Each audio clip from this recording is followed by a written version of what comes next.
اعوذ باللہ من الشیطان اللعین الرجیم بسم اللہ الرحمن الرحیم اللہم صلی علی محمد و آل محمد و عجل فرجہم۔ جہان علم سٹی آف نالج اکیڈمی سے آپ کی بیوی جان آپ سے مخاطب ہیں۔ السلام علیکم ورحمۃ اللہ وبرکاتہ۔ ہم آپ کو قرآن حکیم کی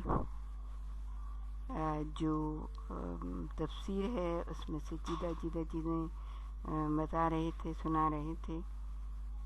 وسیلے کی اہمیت، پروردگار عالم ارشاد فرما رہا ہے، اے ایمان لانے والو، اللہ کی سزا اور ناراضگی سے بچو اور اس کے ہاں قرب حاصل کرنے کے لیے کوئی ذریعہ یا وسیلہ تلاش کرو، نیز اللہ کی راہ میں سخت کوشش کرو تاکہ اس طرح شاید تم دنیا اور آخرت کی بھرپور کامیابی حاصل کر لو۔ اس کی تفسیر میں لکھا ہے، اللہ کے قرب حاصل کرنے کا وسیلہ یا ذریعہ، پہلی چیز کیا ہے؟ سب سے پہلے ابدی حقیقتوں کو دل سے ماننا، یعنی اس کا قرب حاصل کرنے کے لیے جو ابدی حقیقتیں ہیں اس کو دل سے ماننا، یعنی سر تسلیم خم کر لینا اس کے آگے۔ دوسری کیا چیز ہے؟ پھر اس کے تقاضوں یعنی اللہ کے احکامات پر عمل کرنا۔ جو اس نے کہہ دیا بس ہم نے سنا، سمعنا واطعنا، کہ ہم نے سنا اور ہم نے اطاعت کی بس۔ پھر تیسری کیا چیز ہے؟ اللہ والوں سے محبت اور ان کی پیروی کرنا، یعنی جو اللہ سے محبت کرتے ہیں ان سے محبت کرنا اور ان کی پیروی کرنا، جو احکام انہوں نے بتا دیے ہیں اسی کے مطابق جو ہے نا وہ عمل کرنا ہے۔ تو جناب رسول خدا صلی اللہ علیہ وآلہ وسلم نے فرمایا، جن لوگوں نے میرے نواسے حسین کی اولاد میں جو ائمہ ہیں ان کی اطاعت کی، انہوں نے اللہ کی اطاعت کی، اور جن لوگوں نے ان اماموں کا کہنا نہ مانا انہوں نے اللہ کی نافرمانی کی، کیونکہ امام خدا کے دین کی مضبوط رسی ہوتے ہیں اور یہی امام خدا تک پہنچانے کا وسیلہ اور ذریعہ ہیں، یعنی اللہ کی حجت ہیں یہ امام۔ اور حجت وہ ہوتی ہے انسان اور اللہ کے درمیان جو رابطہ اور وسیلہ اور رسی ہوتی ہے، وہ یہی امام ہے، یہی ہمیں اللہ کے قرب میں پہنچاتے ہیں۔ یہ یون اخبار رضا تفسیر علی ابن ابراہیم کی ہے، تو اس میں وسیلے کے بارے میں پوری تفصیل سے ہے۔ وسیلے کے معنی قرب کے ہیں، اور اللہ کے قرب حاصل کرنے کا ایک ذریعہ اللہ کے احکامات کی تعمیل ہے۔ تفسیر کبیر میں راغب نے یہ لکھا، مگر اللہ کے احکامات کی تعمیل امام برحق کی ہدایت کے بغیر ممکن ہی نہیں ہے۔ اس لیے جناب رسول خدا نے فرمایا تھا، میں تم میں دو گراں قدر چیزیں چھوڑے جاتا ہوں، اللہ کی کتاب اور میری اطاعت و اہل بیت۔ جب تک تم ان دونوں سے تمسک اختیار کیے رہو گے، میرے بعد ہرگز گمراہ نہ ہوگے، اور یہ دونوں کبھی ایک دوسرے سے جدا نہ ہوں گے یہاں تک کہ میرے پاس حوض کوثر پر لوٹ آئیں۔ اور یہ شیعہ اور سنی متفق علیہ ہے، کیونکہ یہ صحیح مسلم میں بھی یہ والی حدیث موجود ہے۔ تو اب ہمارے اوپر لازم ہے، جب ہمیں سب پتہ چل گیا ہے کہ یہ ہستیاں وہ ہیں جو ہمیں حوض کوثر تک لے جائیں گی، ان سے اور قرآن سے متمسک ہونا ہمارے لیے بہت ضروری ہے، اس لیے کہ اللہ کے احکامات کی پابندی انسان کر ہی نہیں سکتا جب تک کہ کوئی قرآن سکھانے کے لیے موجود نہ ہو، کھول کے بتانے کے لیے موجود نہ ہو۔ اور ہمیں ان دونوں سے، قرآن اور اہل بیت سے بالکل جڑ جانا چاہیے، تو ہمیں گمراہی کا کوئی اندیشہ اور خدشہ نہیں رہے گا، شیطان بھی ہمیں ورغلا نہیں سکے گا۔ اب ہے سورہ مائدہ کی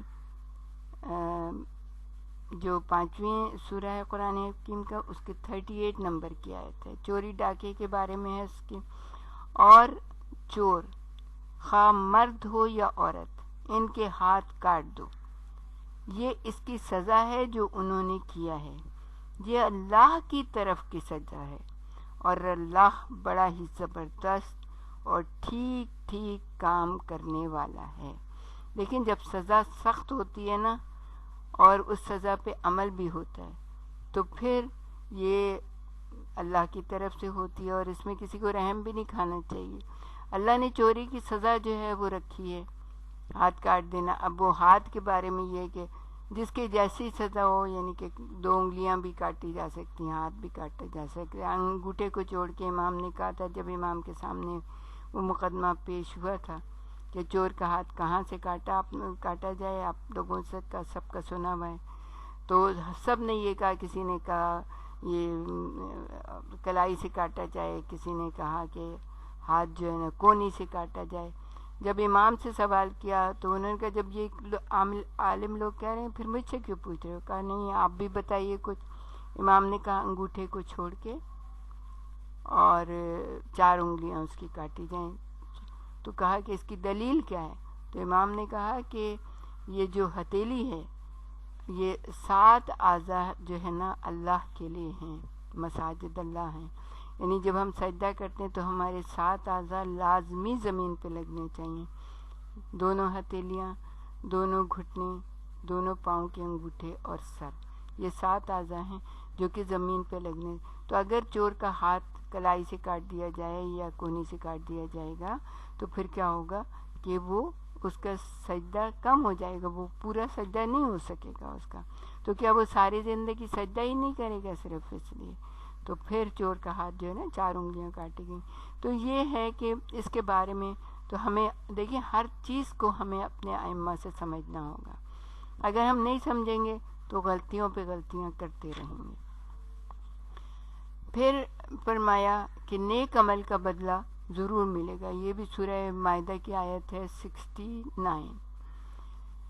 یقین جانو کہ مسلمان ہوں یا وہ لوگ ہوں جو یہودی ہیں، صابی ہیں یا عیسائی ہیں، جو بھی اللہ اور آخرت کے دن کو دل سے مانے گا اور اس بنا پر اچھے اچھے کام کرے گا تو یقیناً اس کے لیے نہ کوئی خوف ہوگا اور نہ کوئی رنج و غم ہوگا، یعنی اللہ کے آخرت کو بھی مانے گا اور نیک عمل بھی کرے گا، اچھے اچھے کام بھی کرے گا۔ اچھے کام کیا ہیں کہ سب سے پہلی چیز تو یہ کہ اللہ کے احکامات کو ماننا۔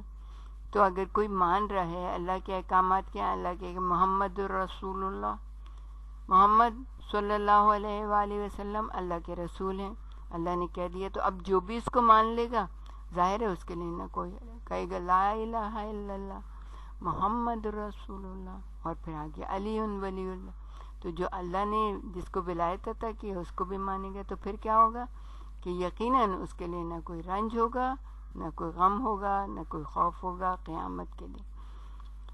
پھر شرک اور کفر کی سزا بتائیے، اور وہ کیا ہے کہ یقین جانو کہ وہ لوگ جو حق کے منکر یعنی کافر ہوں گے انہوں نے کہا کہ مریم کے بیٹے مسیح ہی اللہ ہیں، نعوذ باللہ، جبکہ مسیح نے تو یہ کہا تھا اے بنی اسرائیل اللہ کی بندگی کرو جو میرا بھی پالنے والا ہے اور تمہارا بھی پالنے والا ہے۔ بلا شبہ جو بھی اللہ کے ساتھ کسی کو شریک کرے گا اللہ نے اس پر جنت کو حرام کر دیا ہے، اس کا ٹھکانہ جہنم کی آگ ہے اور ظالموں یعنی حد سے آگے بڑھنے والوں کا کوئی مددگار نہیں ہے۔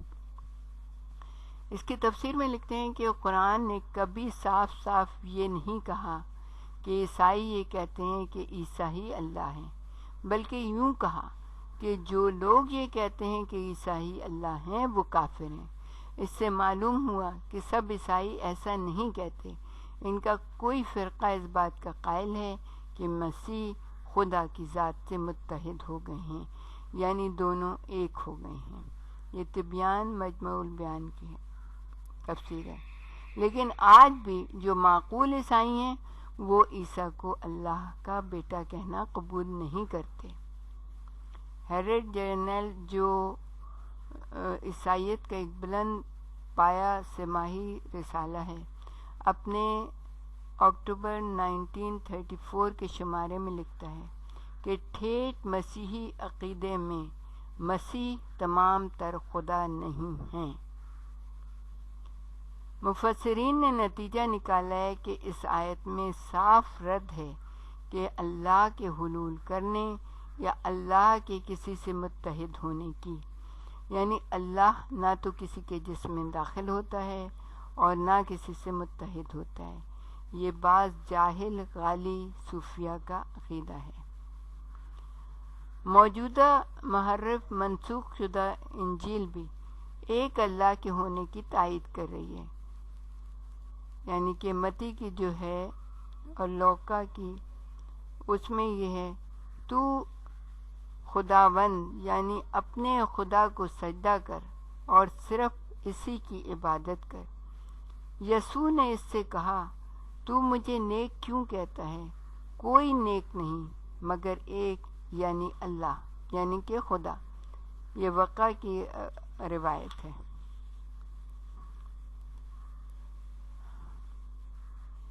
اب حرام مال کی کثرت کا حلال مال سے تقابل، یہ بھی قرآن حکیم سورہ مائدہ کی آیت ہے 100 نمبر کی، بہت ہی بہترین۔ آپ کہہ دیجئے کہ ناپاک یعنی حرام اور پاک یعنی حلال چیز برابر نہیں ہو سکتے، چاہے ناپاک چیز کا زیادہ ہونا تمہارے دل کو خوب لبھائے، بس اے عقل والو اللہ کی ناراضگی سے بچو تاکہ تم ہر طرح کی بہتری اور بھرپور کامیابی حاصل کر سکو۔ مفسرین نے جو نتیجے نکالے ہیں وہ یہ ہیں کہ حرام کی کثرت غلاظت کے ڈھیر کی طرح ہے، اور غلاظت کا ڈھیر عطر کے ایک قطرے کا بھی مقابلہ نہیں کر سکتا، یعنی کہ ڈھیروں گندگی ہو لیکن اگر برابر میں عطر کا ایک قطرہ پڑا ہوا ہو تو وہ اس کے اوپر حاوی آ جائے گا۔ اس لیے حرام مال کتنا ہی زیادہ کیوں نہ ہو، حرام مال کا حلال مال کے ایک پیسے کا بھی مقابلہ نہیں کر سکتا۔ تفہیم قرآن۔ دوسرا نتیجہ یہ نکالا کہ حق کے مقابلے پر اکثریت یا جمہوریت کی طاقت کی کوئی حیثیت نہیں ہے۔ تفسیر تبیان ہے، یعنی 100 گدھوں میں سے ایک انسان کی فکر 100 گدھوں سے ایک انسان کی فکر پیدا نہیں ہو سکتی، یعنی ایک طرف حق ہے اور دوسری طرف باطل ہے۔ اگر حق کی طرف سے ایک انسان کھڑا ہوا ہو تو وہ اس قابل ہوگا کہ پوری دنیا کو زیر کر سکے، اور یہی ہم نے کربلا میں دیکھا کہ حق ایک طرف تھا، امام حسین واحد تھے، اور دوسری طرف پوری دنیا تھی، جتنے بھی 60 ممالک یزید کے ساتھ تھے، لیکن شکست کس کی ہوئی؟ یزید کی شکست ہوئی۔ حسین اس وقت بھی زندہ تھے، وہ آج بھی زندہ ہیں اور وہ قیامت تک زندہ رہیں گے۔ لبیک یا حسین، لبیک یا حسین۔ ہمارے ساتھ ہی رہیے گا، ہم آپ کو اور بھی بہت کچھ بتانا چاہیں گے۔ وآخر دعوانا ان الحمد للہ رب العالمین۔